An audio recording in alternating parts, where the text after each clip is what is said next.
3D printing is taking over the world. But what makes 3D printing so unique that everybody should be aware of it? This is my 3D printer. It's by no means the best 3D printer. In the beginning, 3D printing really just was tinkering for me. But now, as 3D printing has advanced, we have businesses with the whole idea about anything and everything 3D printing. This is Make It 3D, a business where it's built on the vision of 3D printing. Hi, I'm Jerry. Hi, I'm Audrey. I'm also from Make It 3D. I've been in the 3D printing business for 12 years. And I've been 3D printing since 2018. Make It 3D for me is, we're not just a 3D printing shop.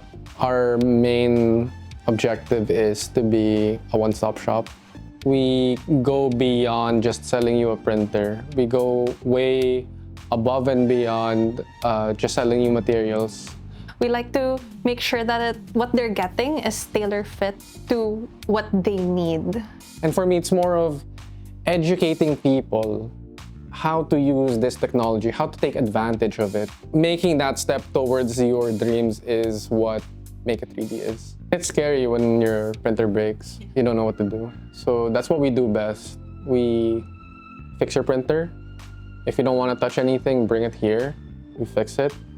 Turning your ideas into reality. Charot. It's turning your ideas into a tangible object. Basically, from a raw material that's like a spool of plastic or liquid resin, 3D printing is forming an object layer by layer and building one layer on top of each other until you get something else out of it.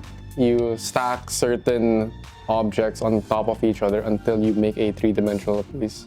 Basically, the limits of 3D printing is up to what you can imagine. I got into 3D printing ever since grade 7 or first year high school. It was an article about 3D printing. I saw both and I was like, oh, you can make that?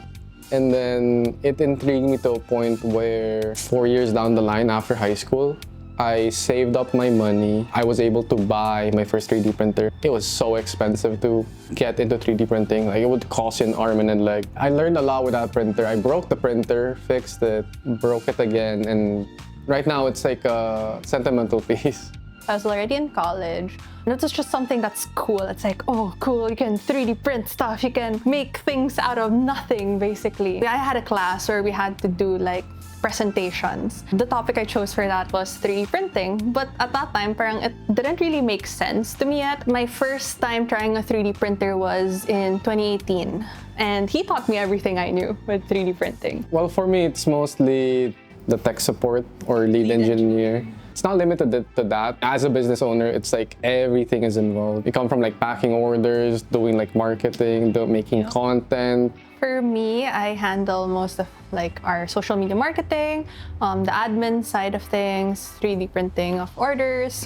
When people initially have an inquiry, it's usually me who replies to them on the page. So when we started back in 2012, 2013, it was a side hustle during my undergrad engineering in DLSU. I had a lot of friends who wanted to 3D printer stuff, little toys, little cases, engineering prototypes. It started there up until it came to a point where I was thinking, wait, maybe I can offer this to different schools. It's the same amount of engineers or, designers who have a hard time actualizing their design, because I had the same problem. Why not help others along with that problem? Until we grew from one printer, two printer, dozens of printers, and hundreds and thousands of printers in our lifetime. There's imitation, just copying, like flat out piracy. With 3D printing, it gives you the benefits of making something quick. You have a broken part, you can replicate it, and then you have it. But it also means other people can replicate what you're doing. 1 month later, 1 week later, somebody else is copying it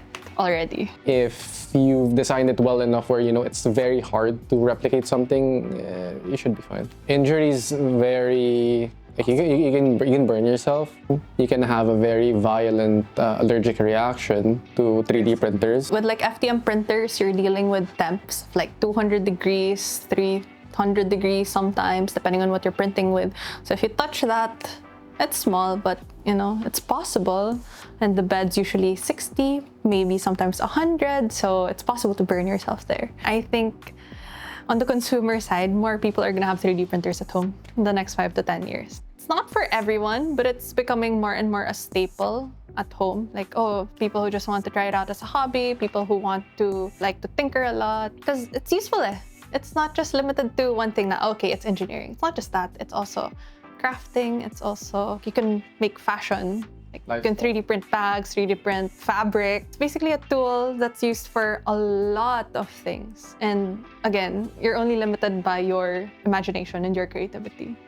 If you need anything 3D printed, designed, or even supplies and even printers themselves, they are your people. You can contact them through their Facebook page if you want to inquire about anything related to 3D printing. Yeah, that's it. Paalam!